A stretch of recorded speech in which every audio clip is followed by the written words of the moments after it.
En Germane, on parle d'un cessez-le-feu. Est-ce que vous qui êtes sur place, vous constatez que les combats sont finis ?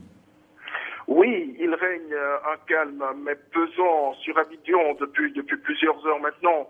Alors, il faut dire que les choses se sont accélérées depuis hier avec les frappes des forces onusiennes et françaises. Et comme vous le disiez tout à l'heure, Monsieur Hamadoun Touré, le porte-parole de l'opération des Nations Unies, ben voilà, donc il y a donc les trois généraux de l'armée, le chef d'état-major, le patron de la gendarmerie, le commandant de la garde républicaine, donc qui ont donc informé l'ONUCI et qu'ils auraient demandé à leurs hommes de déposer les armes.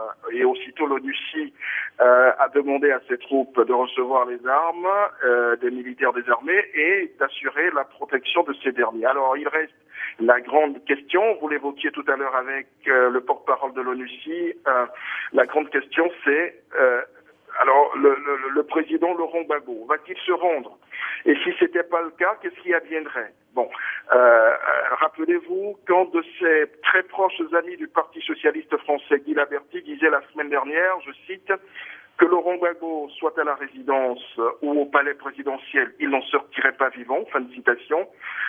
Mais une de mes sources autour d'Alassane Ouattara vient de me dire clairement, je cite, ce n'est pas à Laurent Gbagbo de fixer les conditions de sa reddition. La source poursuit. Il faut qu'il se rende d'abord et on verra après. Fin de citation. Pour l'heure, les Ivoiriens angoissés attendent le dénouement de cette crise, surtout que se profile déjà à l'horizon une crise humanitaire et sécuritaire aiguë. La Côte d'Ivoire retient son souffle.